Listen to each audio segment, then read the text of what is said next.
Kitty Telugu కథలకు స్వాగతం. అందరికీ నమస్కారం అండి.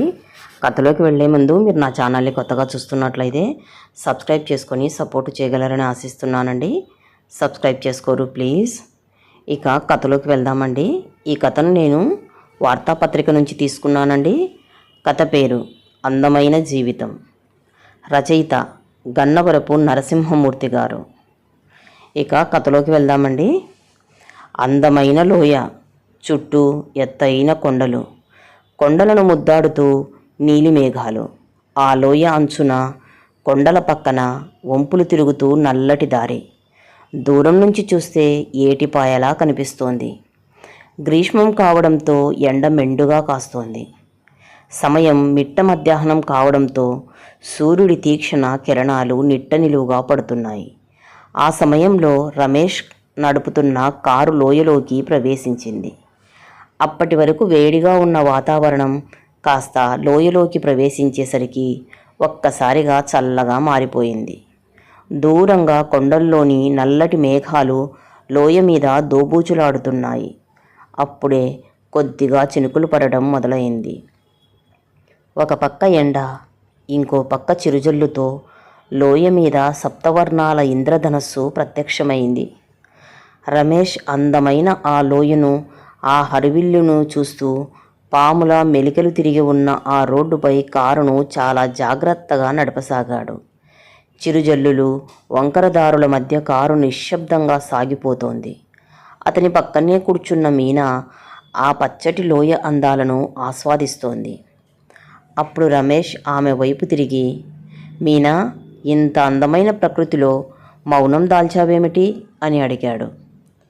రమేష్ ఈ అందమైన హరితవర్ణపు లోయ, పక్కనే అంబరాన్నంటే కొండలు, వాటి మీద దోబూచులాడే మేఘాలు, లోయ మీద కనుబొమ్మల్లా సప్తవర్ణాల హరివిల్లు, చిరుజల్లు, ఇలా ఇక్కడి అందమైన ప్రకృతిని చూస్తే మాటలు రావడం లేదు.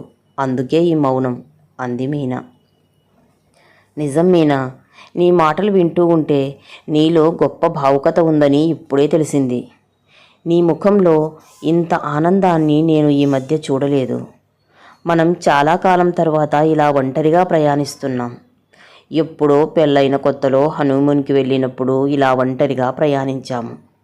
ఇన్ని సంవత్సరాల తర్వాత మళ్ళీ ఇప్పుడు అన్నాడు రమేష్ మీనా వైపు కొంటెగా చూస్తూ. అతని మాటలకు మీనా చిన్నగా నవ్వుతూ, అది కూడా పిల్లలను వదిలేసి గిల్టీగా ఉన్నా కొంత విరామం మనకు కావాలి కదా. జీవితం ఈ మధ్య చాలా యాంత్రికంగా, మోనోటోనస్గా తయారయ్యింది. దాని నుంచి బయటపడాలని నేను ఎప్పటి నుంచో అనుకుంటున్నా. ఇన్నాళ్లకు తీరింది అంది మీనా. నిజం మీనా, మనం మోనోటోనస్కి తావిచ్చామా? అది మనల్ని మింగేస్తుంది. ఈ అనుభవం మన జీవనం పుస్తకంలో ఒక పుటగా మారిపోవాలనే ఈ ప్రయాణం అన్నాడు రమేష్. నువ్వన్నది నిజం రమేష్, చాలా బాగా చెప్పావు. పెళ్ళైన కొత్తలో జీవితం మీద చాలా ఆశలు పెంచుకున్నాను. కానీ ఉద్యోగం, పిల్లలు, బాధ్యతలు ఇవన్నీ ఆ ఆశల మీద నీళ్లు జల్లి నాలో జీవితం మీద నిరాసక్తతను పెంచాయి.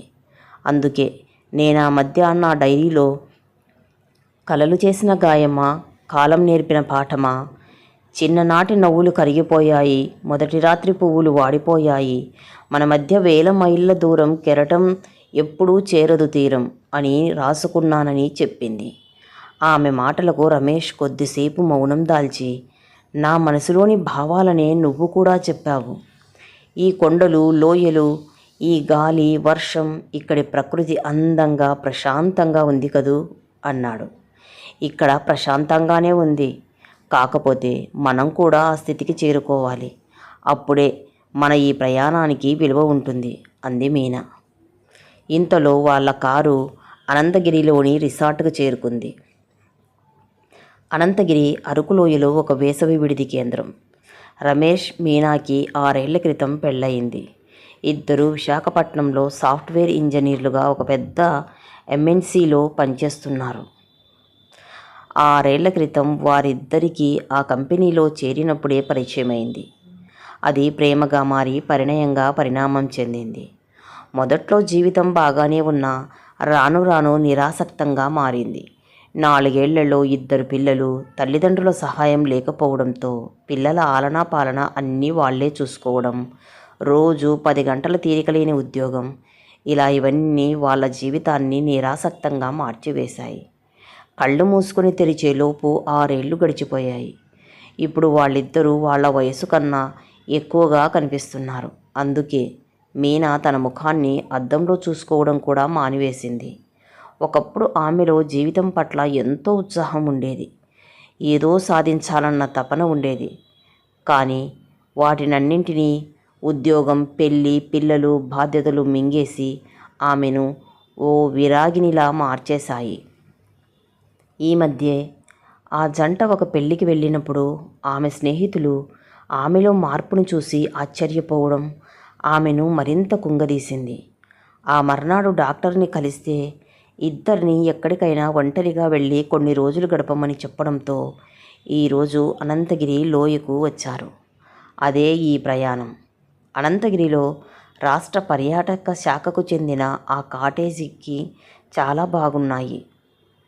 ఎత్తైన పల్చటి కొండలు, పక్కనే లోయ, లోయ అంచున వరుసగా కాటేజెస్.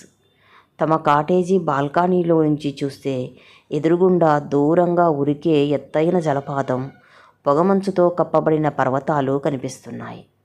ఇద్దరూ స్నానాలు చేసి పక్కనే ఉన్న రెస్టారెంట్కి వెళ్ళి భోజనం చేసి కాసేపు విశ్రమించి సాయంత్రం 4 గంటలకు లోయ వైపు బయలుదేరారు.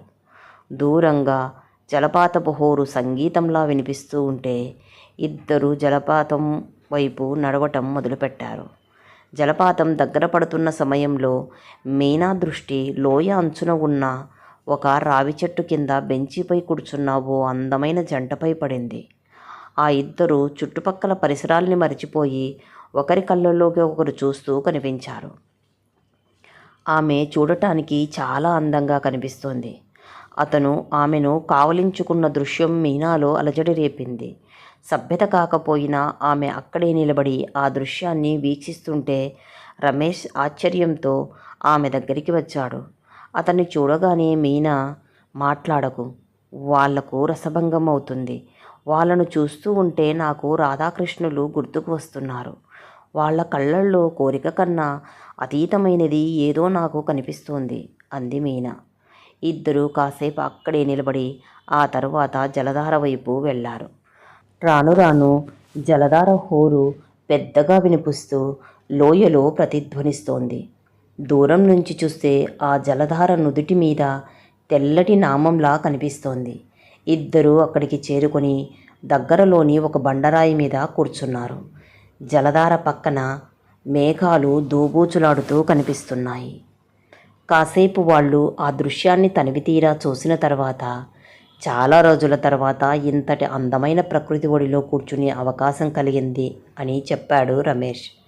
మీనా అతని మాటలకు సమాధానం చెప్పకుండా మౌనం దాల్చి ఆలోచిస్తూ ఉండిపోయింది.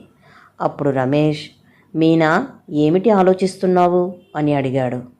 నాకు ఇంకా ఆ చెట్టు కింద కూర్చున్న జంటే గుర్తుకు వస్తున్నారు. మనం కూడా పెళ్ళైన కొత్తలో అలాగే ఉండేవాళ్ళం కదా అని చెప్పింది. నువ్వింకా ఆ ఆలోచనల్లోంచి బయటపడలేదా? నాకు కూడా వాళ్ళే గుర్తుకు వస్తున్నారు. నువ్వన్నట్లు పెళ్ళైన కొత్తలో మనం కూడా అలాగే ఉండేవాళ్ళం. అప్పుడు మనకి ఏ బరువు బాధ్యతలు ఉండేవి కావు. జీవితం అలాగే ఉండిపోతే బాగుండేదని ఇప్పుడు నాకు అనిపిస్తోంది. అంత గొప్ప ప్రేమ అప్పట్లో మనది. కానీ అది తాత్కాలికమని కొద్ది రోజుల్లోనే తెలిసిపోయింది అన్నాడు రమేష్. ఆ తర్వాత అక్కడ కొద్దిసేపు కూర్చుని కాటేజీ వైపు బయలుదేరారు. మరుసటి రోజు ఉదయాన్నే వాళ్ళిద్దరూ కాటేజీ బాల్కనీలో టీ తాగుతుండగా ఎదురుగుండా నిన్న సాయంత్రం ఆ జలపాతం దగ్గర కనిపించిన ఆ జంట మళ్ళీ కనిపించారు. ఇద్దరూ దూరంగా ఉన్న చెట్టు కింద దగ్గరగా కూర్చుని ఒకరి కళ్ళల్లోకి ఇంకొకరు చూస్తూ టీ తాగుతూ కనిపించారు. వాళ్ళను చూడగానే మీనా, రమేష్ ఆశ్చర్యపోతూ అటువైపు తిరిగారు. వాళ్ళు మాత్రం పరిసరాలను మరిచి మాట్లాడుకుంటూ కనిపించారు. నాకు వాళ్ళను చూస్తుంటే అసూయగా ఉంది రమేష్. మనం కూడా ఇలాగే పరిసరాలను మర్చిపోయి మాట్లాడుకుంటూ ఉండేవాళ్ళం కదూ. ప్రతి చిన్న విషయానికి గొడవలు పెట్టుకునేవాళ్ళం. కోపాలు, అలకలు, బతిమాలించుకోవడాలు, గంటల తరబడి మాట్లాడుకోకుండా ఉండడాలు, ఆ తర్వాత రాజీ పడటాలు ఇప్పుడు అవన్నీ తలుచుకుంటే బాధ వేస్తుంది. అప్పుడు వాటి విలువ మనకు తెలియలేదు. అందుకే గొడవలతోనూ తగువులతోనూ సమయాన్నంతా వృధా చేశాము. కానీ అవి మళ్ళీ తిరిగి రావని అప్పుడు మనకు తెలియదు. తెలిస్తే బహుశా మనం అలా ప్రవర్తించే వాళ్ళం కాదేమో. ఏటి ఒడ్డున ఉండే వాటికి దాహం విలువ తెలియదు. ఏదైనా లేనప్పుడే దాని విలువ తెలుస్తుంది. అందుకే ఆనాటి చిలిపి తగాదాలు ఇప్పుడు మనకు ఎంతో గొప్పగా అనిపిస్తున్నాయి అన్నాడు రమేష్. ఆ తర్వాత వాళ్ళిద్దరూ స్నానం చేసి టిఫిన్ తిని కటిక జలపాతం దగ్గరకు వెళ్ళారు. అది లోయ కింద ఉంది. ఎత్తైన కొండ మీద నుంచి లోయలోని పెద్ద బండరాళ్ళ మీదకు ఉరుకుతూ అందంగా కనిపిస్తోంది. అప్పటికి ఇంకా పర్యాటకులు ఎవ్వరూ పెద్దగా రాలేదు. ఇద్దరు లోయ కిందకు దిగి జలధార బండరాళ్ళ మీద పడుతున్న ప్రదేశానికి చేరుకున్నారు. కానీ అక్కడి దృశ్యాన్ని చూడగానే వాళ్ళిద్దరూ ఆశ్చర్యపోయారు. అక్కడి ఆ జలధార కింద మళ్ళీ ఆ జంటే స్నానం చేస్తూ కనిపించారు. ఇద్దరు ఒకరికొకరు పెనవేసుకుని జలధార కింద సేద తీరుతూ కనిపించారు. ఇప్పుడు ఆ జంట దగ్గరగా కనిపిస్తున్నారు.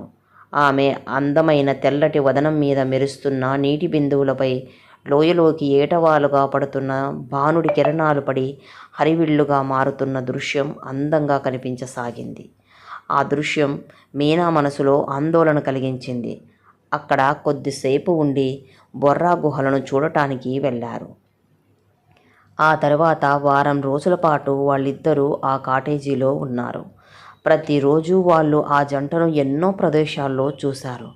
వారం తర్వాత ఒకరోజు రమేష్, మీనా చాపరాయి జలపాతానికి వెళ్లేందుకు ఉదయాన్నే కిందకు వచ్చారు.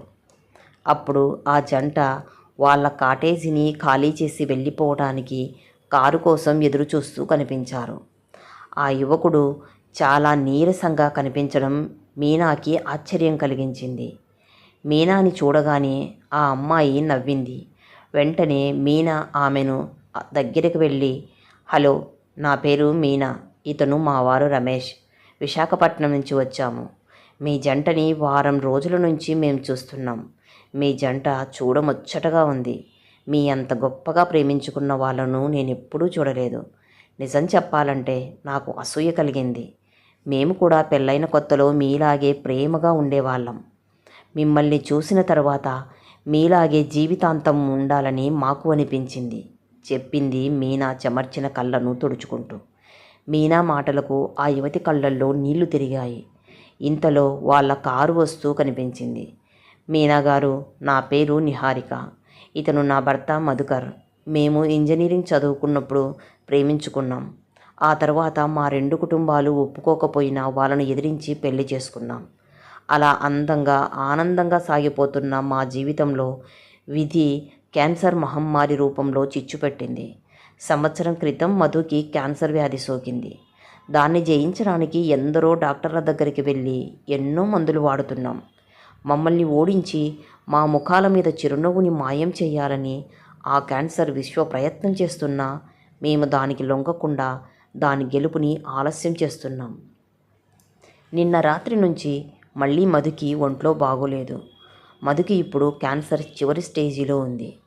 అందుకే ఇప్పుడు విశాఖపట్నం వెళ్ళిపోతున్నాం.